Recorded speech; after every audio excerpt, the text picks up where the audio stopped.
2070 का संग्राम है ये। और अब बात करते हैं अल्मोड़ा की जागेश्वर विधानसभा की, जहां से कांग्रेस के गोविंद सिंह कुंजवाल विधायक हैं।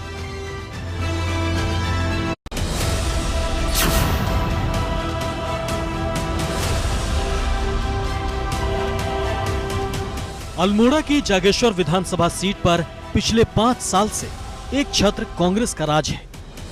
गोविंद सिंह कुंजवाल यहां से विधायक हैं। 2017 में मोदी लहर के बावजूद गोविंद सिंह कुंजवाल कांग्रेस के टिकट पर चुनाव जीतने में कामयाब रहे थे। गोविंद सिंह कुंजवाल का कहना है कि उन्होंने अपने क्षेत्र में विकास के काफी काम करवाए हैं। विपक्ष में होने के बावजूद भी कुंजवाल दावा कर रहे हैं कि उनका कार्यकाल काफी बेहतर रहा। जब मैं विधानसभा अध्यक्ष था तो मैंने 11 करोड़ आर्थिक सहायता के रूप में इस जागेश्वर विधानसभा में बांटने का काम किया है। और आज इन 5 सालों में एक नया पैसा कहीं आर्थिक सहायता के रूप में किसी गरीब को नहीं मिला। पिछले आंकड़ों पर नजर डालें तो गोविंद सिंह कुंजवाल अपने विधानसभा क्षेत्र में मजबूत स्थिति में रहे हैं, मगर इस बार क्या वो अपनी जीत को दोहरा पाएंगे अभी कहना मुश्किल है, क्योंकि कोविड काल के दौरान विधायक लोगों की समस्याओं से रूबरू नहीं हुए।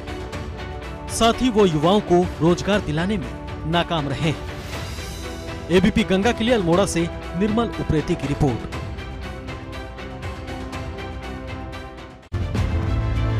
तो चलिए अब आपको दिखाते हैं कि 2017 का चुनावी रिजल्ट क्या रहा था।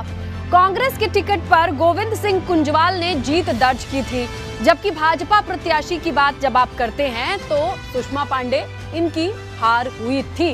ये तो है एकदम साफ सटीक समीकरण और आपके सामने है कि कौन जीता कौन हारा। अब आपको दिखाते हैं कि मौजूदा विधायक अपने काम को लेकर कितने सक्रिय रहे हैं और उसे लेकर लोग क्या सोचते हैं। भाजपा का उनके दावों पर क्या कहना है ये भी हम आपको दिखाते हैं। मुझे मौका मिला सत्ता में जाने का तो मैंने भरपूर प्रयास किया कि इस जागेश्वर विधानसभा का विकास हो सके और यहाँ के लोगों का हित हो सके। ये काम मैंने करने का प्रयास किया है, उसका आज स्पष्ट चित्र यहाँ दिखाई भी देता है। और साथ में गरीबों का भी मुझे बहुत हित करने का काम किया। उनके दावे पूर्ण रूप से खोखले हैं। उन्होंने जो भी काम किया है सिर्फ अपने लोगों की जेबों को भरने का काम किया है, और कुछ काम थोड़ा बहुत जो हुए हैं वो विधायक की जिम्मेदारी बनती है। चलिए अब आपको दिखाते हैं कि जागेश्वर की जनता के बीच बड़े मुद्दे आखिरकार हैं कौन से। देखिए, सरकार ने 100 करोड़ के प्रोजेक्ट हरिप्रसाद टमटा शिल्प क्राफ्ट संस्थान को बंद कर दिया है, जिससे जनता नाराज है। आगे बढ़ते हैं। पिछली सरकार की योजनाओं को रोक दिया गया है, ये भी कहते हैं यहाँ के लोग, और इस वजह से मूड उतना अच्छा नहीं रहता है। दन्या में स्वीकृत डिग्री कॉलेज नहीं बन पाया है, ये भी बड़ा मुद्दा है जिससे लोग खुश नहीं हैं। और जागेश्वर धाम में ड्रेनेज योजना पर किसी तरीके का काम नहीं हुआ, ये भी नाराजगी का विषय है। पर्यटन को बढ़ावा देने के लिए जिस तरीके से बातें हुई थी, धाम में योग महोत्सव की मांग उठाई गई थी, देखिए वो मांगे भी पूरी नहीं हुई हैं, अनसुनी रह गई हैं। चलिए अब आपको दिखाते हैं कि जागेश्वर की जनता विधायक के कामकाज से कितनी खुश है या नाखुश है। अल्मोड़ा विकास खंड में आप आज देखेंगे कि डिग्री कॉलेज और तहसील और हमारे इंटर कॉलेज के भवन और खेल के मैदान, जो भी मूलभूत सुविधाएं होती हैं, आदरणीय विधायक जी ने पूरी तरह से हम लोगों को दी है। कार्यकाल में तो विधायक जी ने कहीं एक ईंट भी लगाई नहीं है। बस एक ही दुखड़ा रोते हैं कि मैं विपक्ष में हूँ, विपक्ष में रहते हुए क्या इनको विधायक निधि नहीं मिलती। बहुत ना के बराबर है, क्योंकि 20 साल से प्रतिनिधित्व कर रहे हैं जागेश्वर का। साथ में हम उच्चूर पट्टी में आते हैं।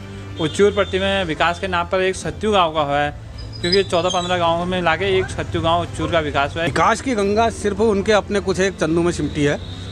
चंद कुछ कार्यकर्ता जो उनके हैं उन्हीं के वो विधायक निधि का पैसा बांटा जाता है, उसी के माध्यम से वोट बैंक की उन्होंने राजनीति बना रखी है। ये भी जान लीजिए कि चारधाम यात्रा से जैसे हाईकोर्ट की पाबंदी हटी है, तीर्थ यात्रियों की अच्छी खासी भीड़ देखी जा रही है। पिछले 1.5 महीने में 2 लाख से अधिक तीर्थयात्री केदार धाम पहुंच चुके हैं, जबकि बद्रीनाथ धाम में अब तक 1 लाख यात्री दर्शन कर चुके हैं। ये भी बता दें कि केदारनाथ धाम के कपाट 6 नवंबर को बंद हुए।